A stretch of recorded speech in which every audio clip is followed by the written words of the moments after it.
келдіңіздер. Бүгін бізде 3-ші сабақ крючокпен столбик с накидом алып үйренеміз. Алдыңғы сабақта біз без накид алып үйрендік. Бүгін накидпен алып үйренеміз. Қазір қолымда 10 ilmektен тұратын цепочка тоқып алдым. Оны қалай тоқуды мен бірінші сабақта көрсеткен болатынмын. Ендеше бастайық. Мынау соңғы 10-ші ilmek болып саналады. Осы 10-ші ilmектен кейін бізге тағы 2 көтерме ilmek тоқу керек. Біріншісі, екіншісі. Соңғы ilmek және плюс 2 көтерме ilmek. Столбик с накидом алу үшін біз крючоктан бастап санағанда 3-ші ilmектен бастап тоқимыз. Крючокқа жіпті іліп аламыз, яғни бұл бізде накид болып саналады осы. Жіпті іліп аламыз да крючокты 3-ші ilmekке енгіземіз. Мына жерде бірінші, екінші, міне бізде 3-ші ilmek. Енгізіп аламыз. Одан кейін жіпті іліп алып, жұмыс бетіне шығарамыз. Бізде крючокта 3 ilmek пайда болды. Осы жерде ескере кететін, есте сақтайтын бір ереже бар, яғни әрқашан біз тоқыған кезде 2 ilmектен алып тоқимыз. Яғни біз жіпті іліп аламыз да крючоктан осы алғашқы 2 ilmектен өткіземіз бірінші. Өткізіп алдық. Қайтадан іліп, соңғы 2 ilmектен өткіземіз. Яғни бұл ережені біз әрқашан есте сақтауымыз керек. Бұл бізде бірінші столбик с накидом болып саналады. Келесі столбикті алу үшін тағы да жіпті крючокқа іліп аламыз. Накид болып саналады бізде. Одан кейін келесі ilmekке крючокты енгіземіз. Жіпті іліп алып, жұмыс бетіне шығарамыз. Бізде крючокта 3 ilmek. Қайтадан іліп алып, алғашқы 2 ilmектен өткіземіз. Одан кейін қайтадан тағы 2 соңғы ilmектен өткіземіз. Міне бізде екінші столбик с накидом.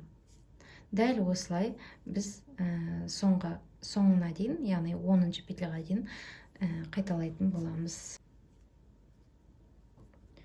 Іліп аламыз.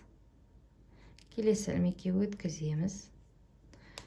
Одан жіпті іліп алып, жұмыс бетіне шығарамыз. 2 ilmектен өткіземіз міне алғашқы. Одан кейін тағы 2 ilmектен өткіземіз. 3-ші столбик с накидом.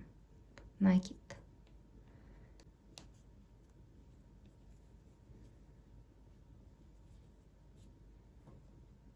Дәл осылай қыздар осы қатардың соңына дейін тоқып шығамыз. Соңында кездесеміз. Міне бізде бірінші қатар столбик с накидом. Енді жұмысты келесі қатарға өту үшін жұмысты бұрып аламыз. Екінші қатарды өту үшін қайтадан 2 көтерме ilmek тоқып аламыз. Тура жаңағыдай бірінші қатарда тоқығандай, бірінші накид аламыз. Бірінші аркадан өткіземіз. Жіпті алып, жұмыс бетіне шығарамыз. Алғашқы 2 ilmектен, одан кейін соңғы 2 ilmектен өткіземіз. Дәл осылай келесі аркадан өткіземіз, яғни екінші столбиктің үстінде тұрған. Қайттан іліп алып, жіпті 2 ilmектен өткіземіз. Қайта іліп, соңғы 2 ilmектен өткіземіз. Накид.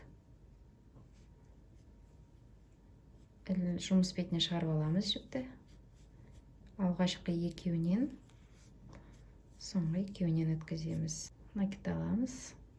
Келесі столбиктің үстіндегі аркадан өткіземіз. Жұмыс бетіне шығарып аламыз жіпті.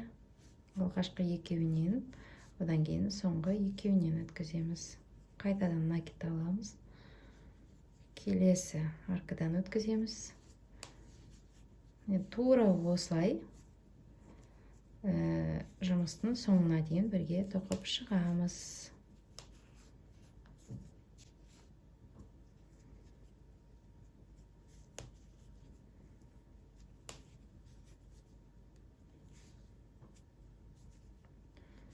Тоқып жатырған кезде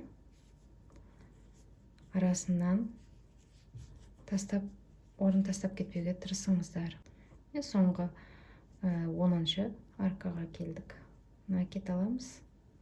Аркадан өткіземіз. Жұмысқа жіпті іліп аламыз. Жұмыс бетіне шығарамыз. іліп алып алғашқы 2 ілмектен, одан кейін соңғы 2 ілмектен өткіземіз.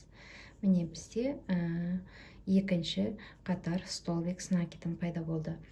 Яғни осы әр қатарды тоқыған сайын жұмысты бұрып алып отырып, ең басында міндетті түрде 2 көтерме ілмектен бастап тоқимыз. Накид алып,